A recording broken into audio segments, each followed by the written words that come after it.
Oi gente, tudo bem? Estamos de volta aqui no quadro Viver Eu Quero e hoje o nosso bate-papo vai ser super bacana porque nós vamos trazer da internet um evento que o Viver Eu Quero cobriu. Nós estivemos no segundo simpósio de câncer de pulmão promovido pela Oncologia DOR do grupo Neotórax e nessa oportunidade nós conversamos tanto sobre questões de prevenção de câncer de pulmão, assim como câncer de mama. Mas espera aí, Dai, câncer de mama num simpósio de câncer de pulmão? Pois é. Vocês que já estão acostumados a nos acompanhar lá pela nossa fanpage no Face e pelas demais redes sociais, sabem que nós sempre colocamos à disposição de todos os nossos seguidores as informações de onde a gente pretende comparecer para obter mais informações a respeito do diagnóstico e de tratamento e prevenção e tudo mais. Eu avisei para todo mundo que eu iria no simpósio da Oncologia DOR e não é que choveu pergunta sobre câncer de mama? Pois eu tive que me virar, né? Andei por lá, conversei com o pessoal da assessoria de imprensa e eles conseguiram um oncologista clínico disposto a trocar uma ideia com a gente sobre o câncer de mama, a prevenção e alguns cuidados durante o tratamento. Essa conversa não é interessante apenas para quem é paciente oncológico, mas para toda a sociedade. Gente, o médico que nos deu entrevista, que é o Dr. Rafael Jacó, deu dicas incríveis e eu acho que você deveria assistir. Nós também entrevistamos a doutora Tatiane Montella e ela trouxe informações preciosíssimas. Eu confesso que eu desconhecia alguns desses elementos que ela nos trouxe. Com isso, nós podemos ter um panorama melhor de como prevenir o câncer de pulmão. Bora lá conferir? Vem comigo!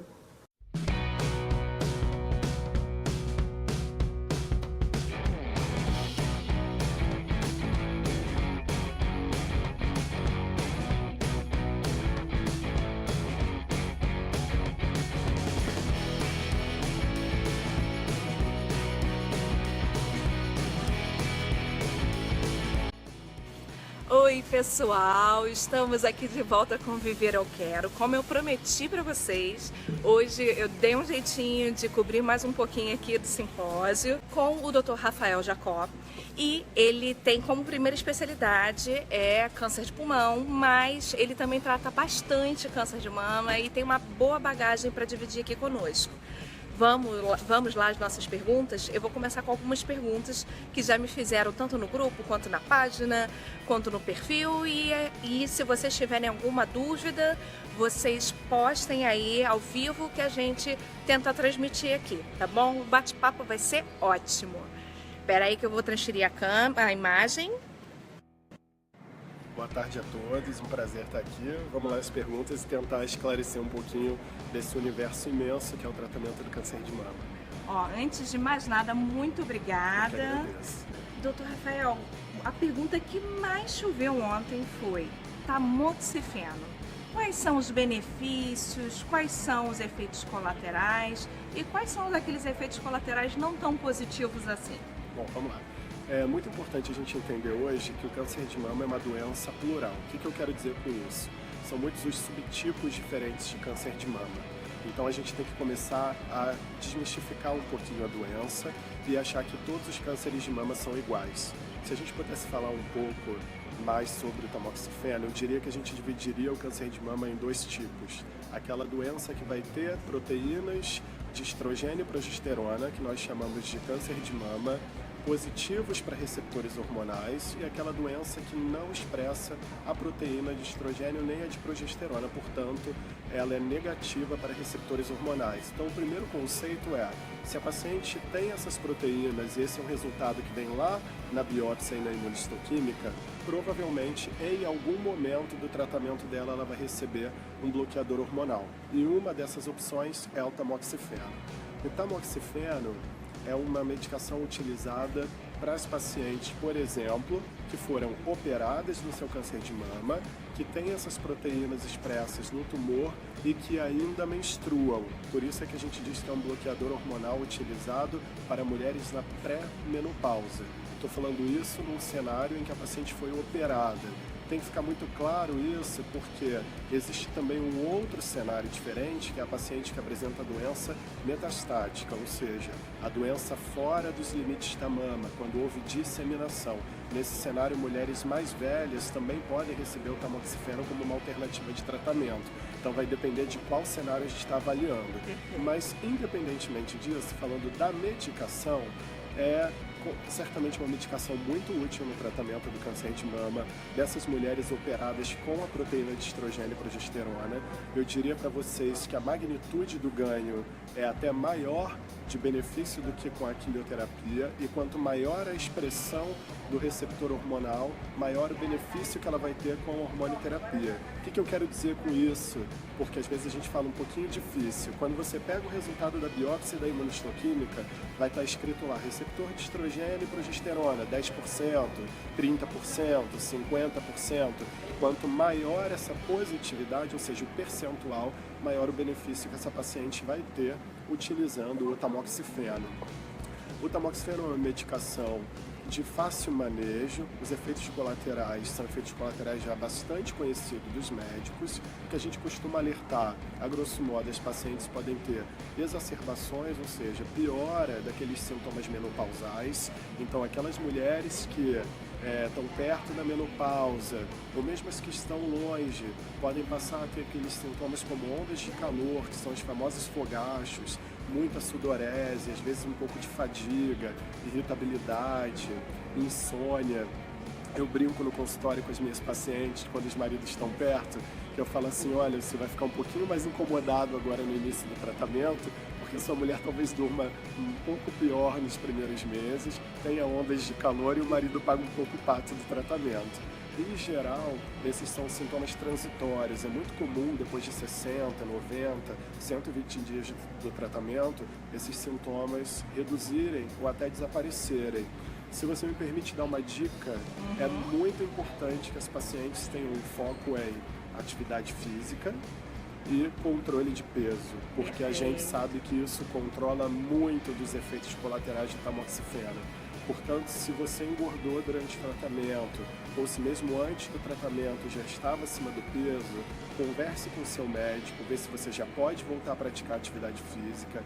A gente sabe que atividades aeróbicas, 3 a 4 vezes por semana, pelo menos uns 30 a 40 minutinhos, vão melhorar o seu peso, vai melhorar seu humor, essas dicas. Olha, vai melhorar muito a sensação de bem-estar e vai fazer um contraponto dos efeitos colaterais do tamoxifeno. Então, sedentarismo, não. A gente tem que lembrar que exercício físico é tratamento para quem teve câncer de mama. Eu foco muito isso no consultório com meus pacientes. Encare o exercício como tratamento, já que sobrepeso e obesidade é fator de risco para câncer de mama. Ótimo, perfeito, estão adorando as dicas, a Roseli está aqui dando parabéns. Obrigado, a Roseli. Tatiana vai estar dizendo que você é muito simpática e é uma gracinha. Muito obrigado.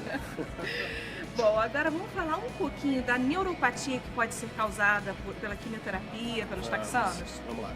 Nem todas as quimioterapias vão causar neuropatia. Primeira coisa, quem está do outro lado, mas que coisa é essa neuropatia?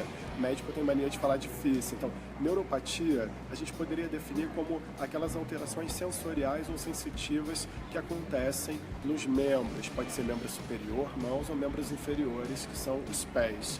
Não é todo quimioterápico que causa neuropatia, mas um dos quimioterápicos utilizados para câncer de mama, que são os quimioterápicos da família dos taxanos, que são eles o paclitaxel e o docetaxel, são classicamente medicações que podem provocar esse tipo de queixa.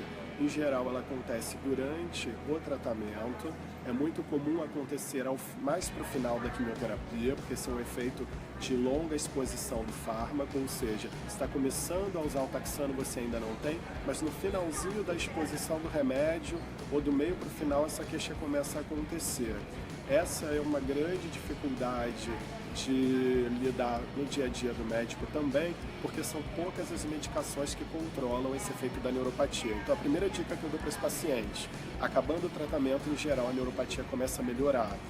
Essa é uma melhora lenta e gradual, então eu sempre peço para elas não criarem aquela expectativa, tipo, terminei o taxano hoje, daqui a uma semana eu estou melhor.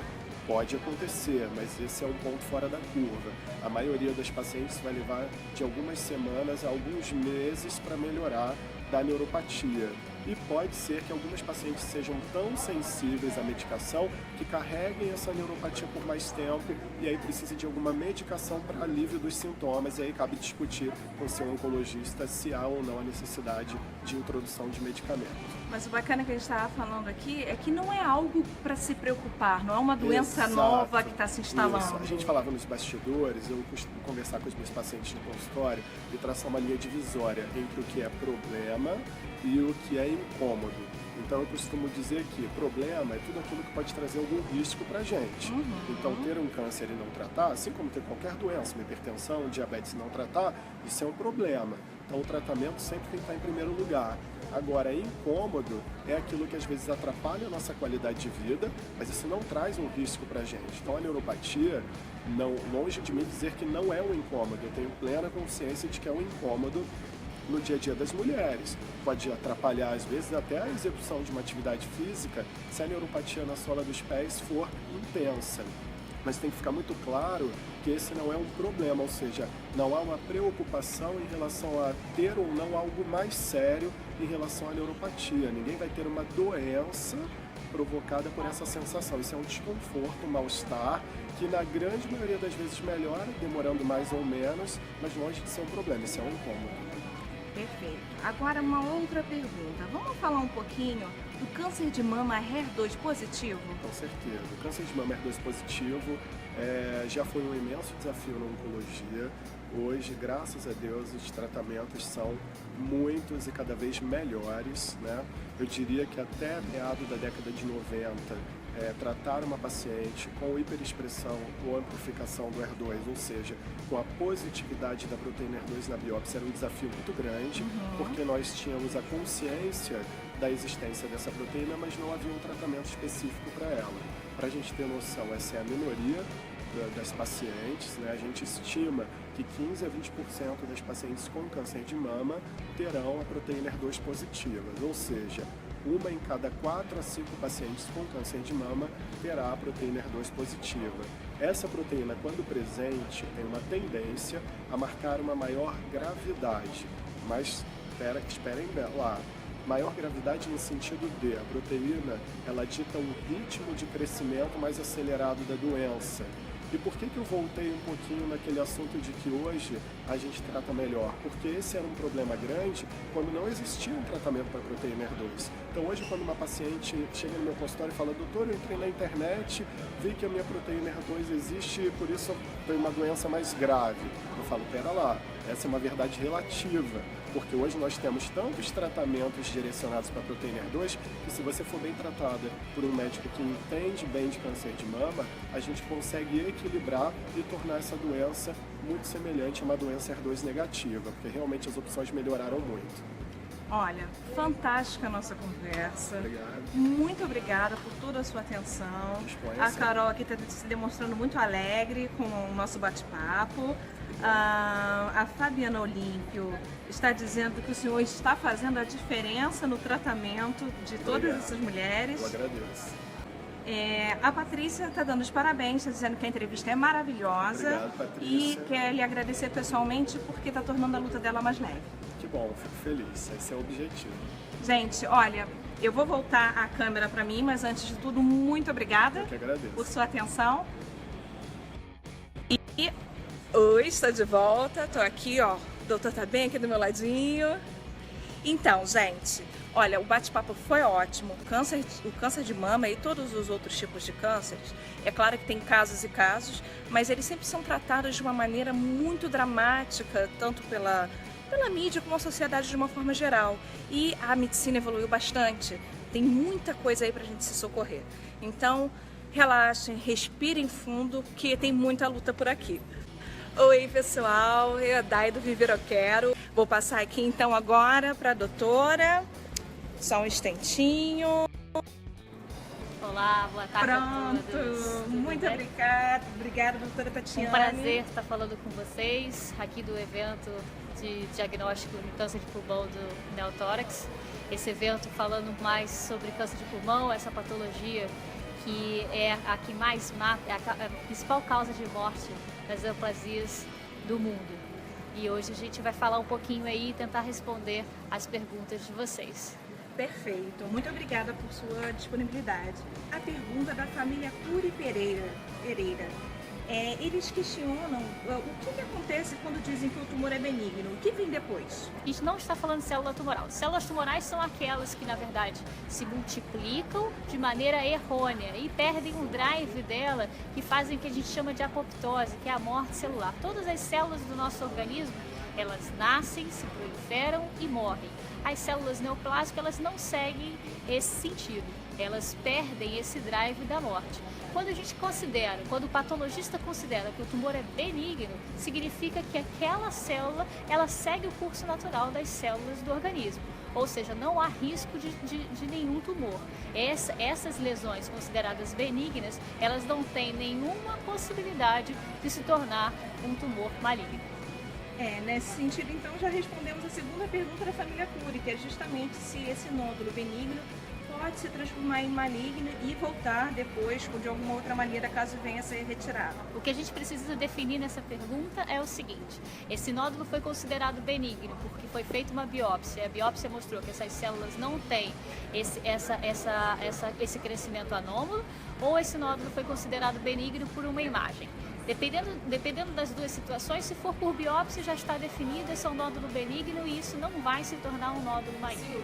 Se for por imagem, muitas vezes a gente considera um nódulo com baixa suspeita de malignidade, por isso a gente fala de nódulo potencialmente benigno, e esses nódulos, muitas vezes, se a gente estiver falando de nódulo de pulmão, é válido que a gente acompanhe esses nódulos a cada 3 meses, de acordo com as orientações do pneumologista. Ótimo. Agora a pergunta da Cirlei Araújo. Ela gostaria de saber quais são os sintomas do câncer de pulmão. Cirlei, na verdade, o diagnóstico de câncer de pulmão, na maior parte das vezes, ele é feito na doença avançada. E isso, infelizmente, por isso que hoje a gente está falando de diagnóstico precoce do tumor de pulmão. Cerca de 85% dos pacientes já fazem diagnóstico na doença avançada, que é quando a gente tem os sintomas. A doença inicial não dá sintomas, mas a doença avançada já dá sintomas. Quais são esses sintomas? Tosse, falta de ar, perda de peso, cansaço. Esses são os sintomas mais comuns. Algumas vezes a tosse pode vir acompanhada de sangramento, que a gente dá o nome técnico de hemoptise. Mas se o paciente tiver a doença inicial, se essa doença for considerada ressecável, curável, na maior parte das vezes a doença não dá nenhum sintoma. Qual é a melhor forma de prevenir o câncer de pulmão? Sem sombra de dúvidas, a melhor forma de prevenir o câncer de pulmão é não fumando, tendo um hábito de vida saudável, fazendo atividade física, se alimentando de maneira saudável, mas principalmente dizendo não ao cigarro. Essa é a mensagem que fica para todo mundo, e o cigarro hoje traz uma repercussão muito grande, não só para o câncer de pulmão, para os outros tipos de neoplasia também. Então, não fumar é a principal prevenção para esse tipo de tumor. Cerca de 85% dos pacientes que têm câncer de pulmão são tabagistas. Ou seja, se a gente conseguir eliminar esse fator de risco, a gente está prevenindo de maneira muito importante os pacientes a não terem câncer de pulmão. A pergunta que tinha ficado aqui para o finalzinho era só a questão do fumante passivo. Ele também está dentro dessa estatística de 85%? Também. O fumante passivo a gente já sabe hoje que também tem um risco aumentado de câncer de pulmão em relação à população que nunca foi exposta ao cigarro. Então, quem fuma e quem não fuma, façam força para que a gente tire o tabagismo da sociedade brasileira. Ótimo, doutora, muito obrigada pela sua participação e por responder tantas perguntas. Obrigada a vocês. E sucesso ao evento. Viu? Obrigada, até logo. Até Tchauzinho. logo. Ó, esse bate-papo foi maravilhoso e a mensagem que fica aqui é essa: não ao tabagismo. Então, se você é fumante, se tem algum fumante aí na sua família, no seu ao redor aí, pense bem, pense 2 vezes. Não está prejudicando apenas a sua saúde, mas também das pessoas que convivem com você, viu? Olha, um grande beijo e até a próxima! Então, gente, esse foi o nosso bate-papo de hoje. Nós ainda teremos muitas entrevistas por aqui, muito bate-papo esclarecedor e dicas também para o dia a dia. Espero que vocês tenham gostado. Um grande beijo para vocês e até a próxima quinta, hein? Tchau, tchau!